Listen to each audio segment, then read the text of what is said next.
install my 5100s and my lift. Soon to be followed this next week by my wheels and tires, but I'm going to get this lift in. I got a 3-leaf progressive leaf, add a leaf from Wheelers, which is, from what I understand, the same as Icon. I got 5100 shocks in the front, adjustable. I'm going to put them on the highest setting, and some badass light racing upper control arms, which I paid $150 or $200 for.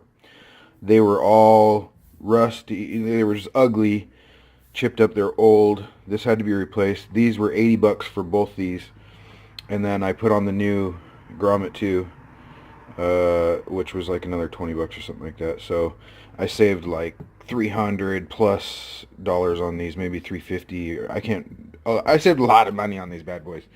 But anyways, this bad boy is gonna look a lot prettier by the end of the day. All right, baby, we are up in the air. Jack stands under there, and I got a whole crap load of jacks because I'm paranoid. So reinforcements for the reinforcements, but it's up. Get these wheels off, and we will be putting these bad boys on. Yeah. And then the upper control arms. So here we go. All right, we're in here. So we're going to start off. I'm going to start by taking some of this stuff off, getting ready, the A-arm freed up. I think there's some stuff under here to take off.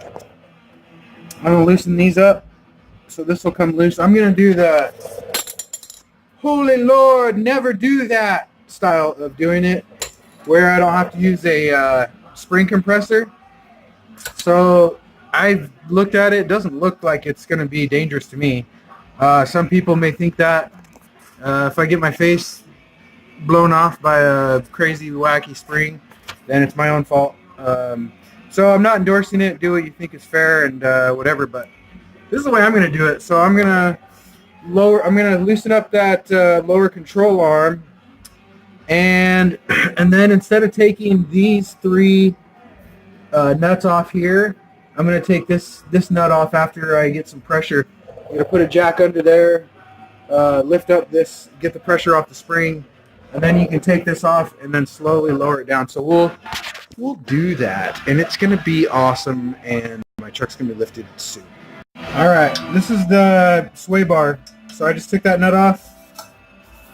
It should be, if both sides are about the same whatever length, like one's not higher than the other, they should not have a lot of tension on it, and it should pop right out. Bing. All right, I'm going to take this off. So you have this little clip in here that needs to come out.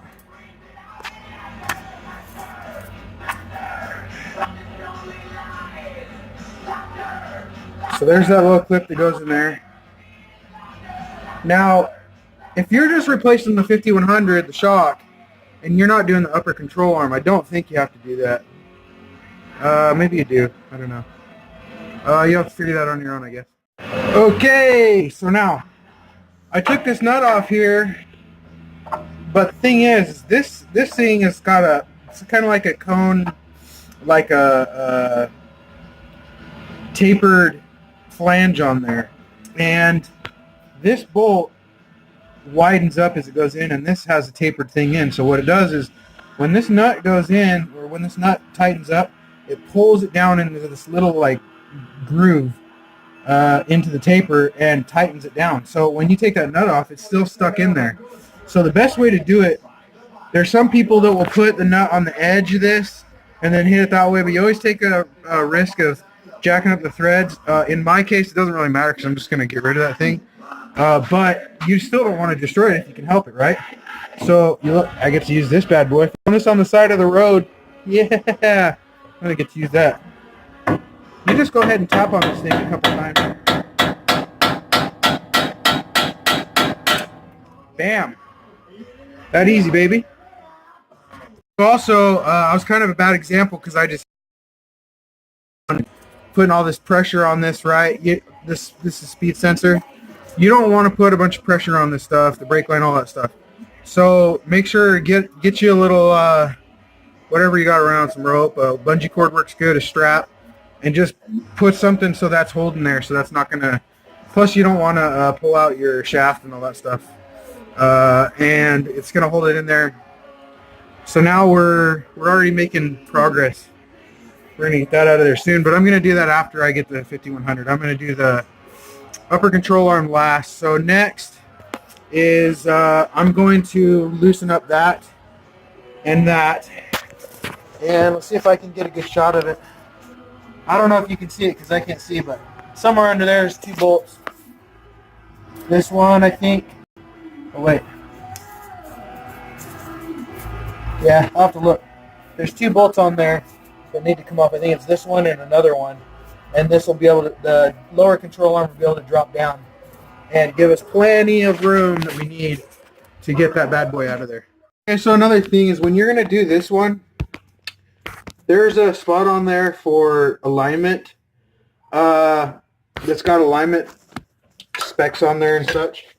So it's been said that you should mark where it's at with one of these bad boys.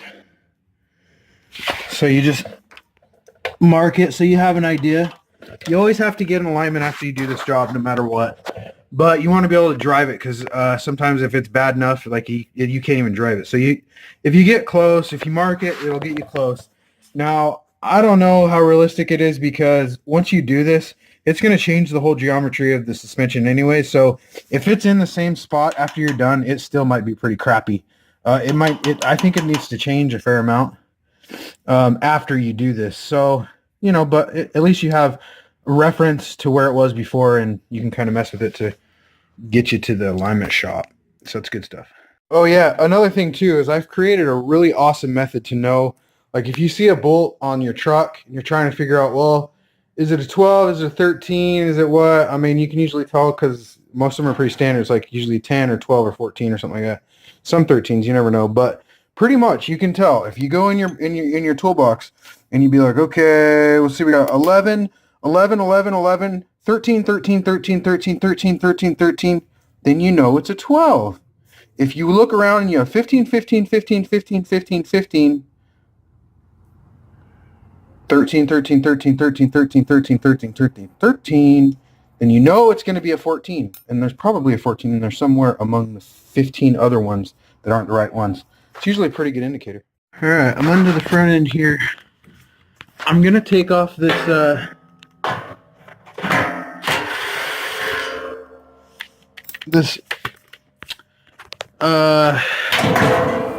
scratch shield, or dang it, what is it called? Scratch guard, whatever. Skid shield, whatever, dang it. Yeah, so it's just 412 inch, 12 millimeters. 1, 2, 3, 4, and this bad boy will drop out of your way. It's going to help get that a lot easier on the lower control arm. Skid plate. It's a skid plate. Ooh. Show it to me, baby. Also, just to note, on the lower control arm, you don't take that off, just loosen it.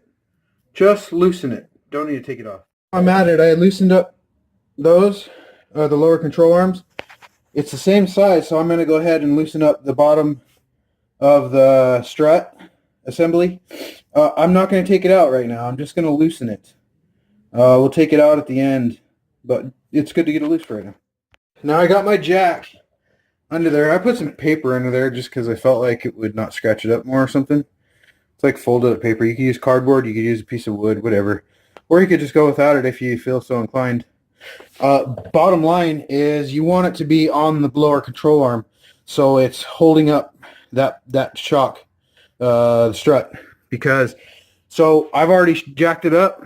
You're going to jack it up until you're preloading the suspension right now. And I'm not exactly sure if I've gone enough. What I'm going to do is I'm going to start to loosen this nut, and if it's still super tight, then I know I need to load it up a little bit more. But I think it's good, so we'll see. Okay, so I'm getting it going here, but I just want to make it clear that this is the main part of the shaft that goes all the way down in through the shock. And when you turn this nut, a lot of times this will spin with it. So it's flattened off there. It's kind of stupid because you can't really get any size of a wrench on there. A open end will fit like loosely on there. I'm afraid it's going to strip. Anything like the box, you know, the end that are that go all the way around it won't fit. The 9 are too big, so I'm doing it with a crescent wrench up here and just an open end here, and it's working. Just be careful you don't round that out because it's going to make your day bad. It's going to come probably. So, yep, we're still working on it. Hey, we're doing it. So I was getting a little paranoid because the bolt was still tight, that there was still pressure on there. But I reached up here, and I was able to move this so I could tell there was no pressure on it. And I got to the top of here, and I couldn't hold it anymore, and that nut was still tight. So I got these little vice grips and tightened it on there. Bam, we're golden, baby. So now we're going to take this stuff off here. The next step will be to slowly lower this down, which we're going to do here in a second. I got to build up the nerve. All right, let's see how this works out. Hopefully you guys have a nicer jack than I do. Mine's kind of a cheap piece of junk. But it seems to get the job done. But you just have to do some hokey stuff to get it to do what you want it to do. So let's see. Oh, come on, don't kill me, baby. Oh, don't kill me.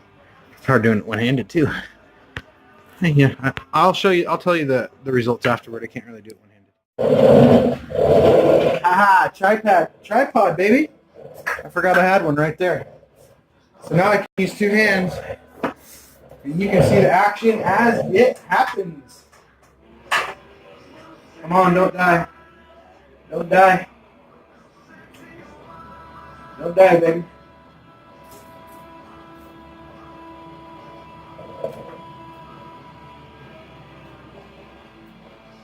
Don't die. Don't die.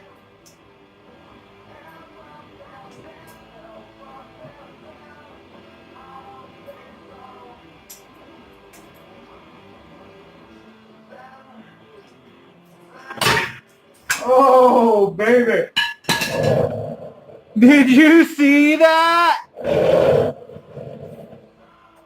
Well, you know what? I realized since I have my tripod, you might as well just see everything as I do it, right? So, here we go. I'm going to take this bottom bolt the rest of the way off. We already loosened it. So we'll just crank this thing the rest of the way out of here.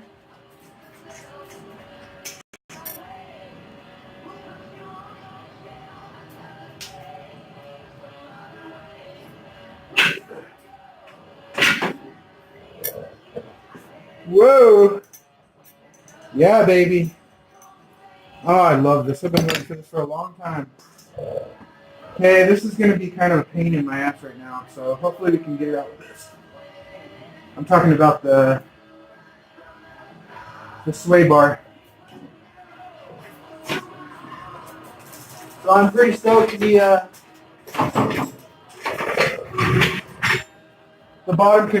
lower control arm just swung right out of the way, just like it should. It's pretty nice.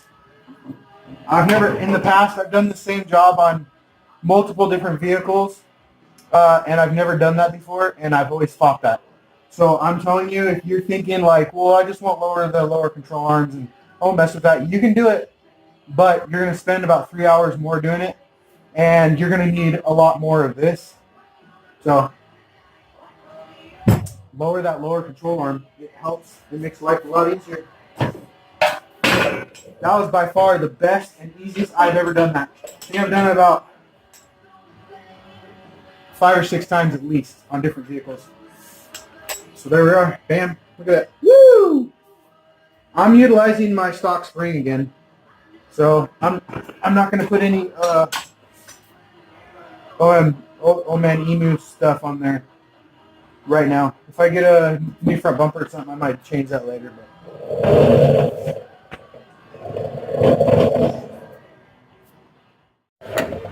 Alright, so now we're taking off the upper control arm. There's a nut over here. 19, got that bad boy off. This is a big old long bolt that goes all the way through here. And it'd be nice if they could have it going this way and it'd probably just come right out and be done. But in all the times I've ever done this, I've never experienced it being that easy. And so basically it has to go up through here, which there's room up there too, but just that way where you can't see, there's a wire loom with a little bracket, a 10 millimeter right in the way. So we're taking that 10 millimeter out. We're going to see if that fixes it. Sure the size matters? That thing's fucking long, man. That's what she said. That's what she said. So that thing went all the way through there. So essentially, it's kind of shitty to see, but there up in here, there was 2 clips on the wires that had to be unclipped to get it out of the way. And then I had to bend the body a little bit right here. Otherwise, it wouldn't have cleared. But once we got it going, it came out of there. So have fun with that. I think other years, like older years, might not have had that wire there because I've never heard anybody talk about that. But I have heard people talk about that you have to bend this back. I just got a set of channel locks. They worked well for that.